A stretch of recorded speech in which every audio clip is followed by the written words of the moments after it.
नमस्कार आप सभी का।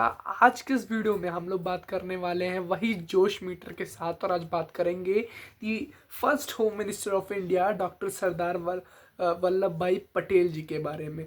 आखिर उनके बारे में, उनके जीवनी के बारे में, उनके बारे में कुछ तथ्य जानेंगे, उनकी कहानी जानेंगे, उनकी लाइफ स्टोरी जानेंगे, उनकी एथिक्स जानेंगे। सारी चीज़ें इस वीडियो में कवर करने वाले हैं। और साथ ही साथ ये भी देखेंगे कि आखिर क्यों, यदि जो अध्यक्षता का चुनाव था उसमें सरदार वल्लभ भाई पटेल जी को ज़्यादा वोट मिले या कहे जाए तो 90% वोट मिले, तो आखिर क्यों प्रधानमंत्री श्री जवाहरलाल नेहरू जी को बनाया गया। आज की इस वीडियो में हम इसी सब चीज़ों पे चर्चा करने वाले हैं। सबसे पहले बात करेंगे सरदार वल्लभ भाई पटेल जी के दैनिक जीवन के बारे में। तो 9/11 इनमें जन्म तिथि है। 9/11 को उनकी जन्म तिथि के रूप में हम मनाते हैं। आज ही के दिन the iron man of India का जन्म हुआ।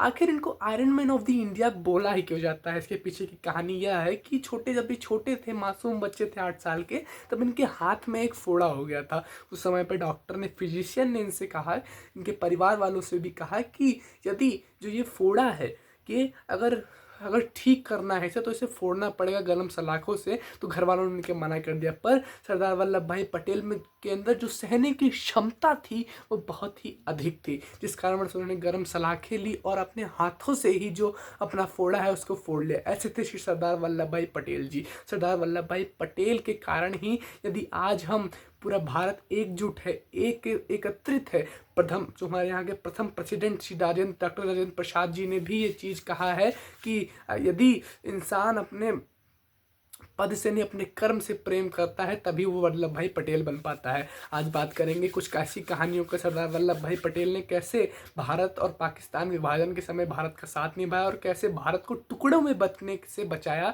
कि यदि आज सरदार वल्लभ भाई पटेल जैसे वीर हमारे बीच ना होते तो आज हमें एक जगह से दूसरी जगह जाने के लिए वीज़ों की ज़रूरत पड़ती है। और ये बात करेंगे कि आखिर उनको प्रधानमंत्री क्यों नहीं बनाया गया। सबसे पहले बात करेंगे कि आखिर इंडिया और पाकिस्तान के पार्टीशन के दौरान मोहम्मद अली जिन्ना उधर से आए थे पार्टीशन के लिए, अब चीज़ों को बांटने के लिए इधर से आए सरदार वल्लभ भाई पटेल। स्टार्टिंग में इनके घर की, परिवार की स्थिति उतनी अच्छी नहीं थी। पिताजी इनके फार्मर थे और फिर उन्होंने पढ़ाई करके एक लॉयर बने। ऐसे लॉयर नहीं थे, ऐसे लॉयर थे इनसे जल्दी कोई हारता, इनसे जीतता कोई भी नहीं था। बाद में तो इनसे कोई हरा ही नहीं सकता था। ऐसे थे सरदार वल्लभ भाई पटेल। पार्टीशन के दौरान मोहम्मद अली जिन्ना के सामने श्री सरदार वल्लभ भाई पटेल जी बैठे हुए थे और मोहम्मद अली जिन्ना ने कहा कि हमें आधी चीज़ें चाहिए भारत अगर पाकिस्तान दो बंटता है। तो वल्लभ भाई पटेल जी ने कहा कि आपकी जनसंख्या कम है, जिस कारण से भी आपकी जनसंख्या कम है तो आपको जो पैसा मिलेगा, चीज़ें मिलेंगी, वो भी केवल 15% ही मिलेंगी यदि हमारे आपके यहाँ की जनसंख्या कम है। जिस कारण वर्ष मोहम्मद अली जिन्ना ने उनसे कहा कि आप अपने यहाँ की IB, इंटेलिजेंस ब्यूरो, हमें दीजिए। सरदार वल्लभ भाई पटेल जी ने कहा कि IB, हम देश का बंटवारा कर रहे हैं, यहाँ पर अपनी खुफिया एजेंसीज का बंटवारा नहीं कर रहे हैं। उन्होंने कहा कि अपनी करेंसी मशीन, करेंसी सिस्टम हमें दीजिए। उन्होंने कहा अपने देश बना रहे हो तो अपना करेंसी वहीं जाके बनाना। अब जब तक काम लग रहा है हमसे नोट लो। 75 करोड़ रुपये उस समय पे केवल भारत ने इनको दिया था लास्ट। और फिर जो भारत में अलग अलग रियासतें जैसे हैदराबाद, जूनागढ़ जैसी रियासतें जब भारत से अलग हो रही थी उस समय पे सरदार वल्लभ भाई पटेल जी का बहुत बड़ा रोल था कि उन्होंने रियासतों को अलग होने से बचा लिया। आज फिर बात करते हैं कि आखिर उन्हें प्रधानमंत्री क्यों नहीं बनाया गया। जब अध्यक्षता का चुनाव हुआ कि हमारे स्वतंत्र भारत का प्रधानमंत्री कौन बनेगा, तो जो कांग्रेस का अध्यक्ष बनता चुनाव में चुनने के बाद, उसे ही बनाया जाता है हमारे स्वतंत्र भारत का प्रथम प्रधानमंत्री। तो जब चुनाव हुआ तो क्या हुआ, 15 वोटिंग जो हुई उसमें कृपलानी जी, जवाहरलाल नेहरू जी और वल्लभ भाई पटेल जी थे। तो क्या हुआ उसमें कि जो वोटिंग हुई उसमें जो हमारा 12 वोट है वो सरदार वल्लभ भाई पटेल जी को गया, 2 वोट कृपलानी जी को और 1 वोट का पता ही नहीं चला।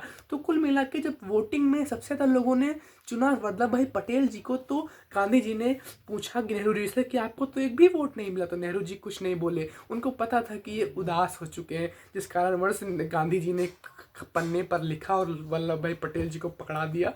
उन्होंने जैसे ही उस पत्र को पढ़ा, उन्होंने अब जेब में रख लिया उस पत्र को और तुरंत ही अपनी जो सहभागिता है प्रधानमंत्री पद के लिए उसको वापस ले लिया। ऐसे थे हमारे श्री वल्लभ भाई पटेल जी, जो फेम में नहीं विश्वास रखते थे, अपने कर्म में भरोसा रखते थे।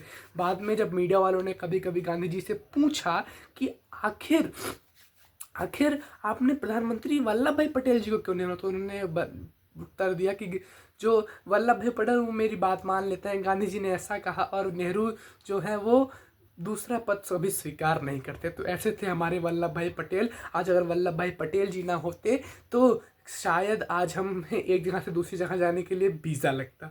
ऐसे लोगों के बारे में वीडियोस आगे भी लाता रहूँगा। ऐसे ऐसे वीर क्रांतिकारी और सोशल रिफॉर्मर्स के चरणों में मेरा सादर सादर नमन है।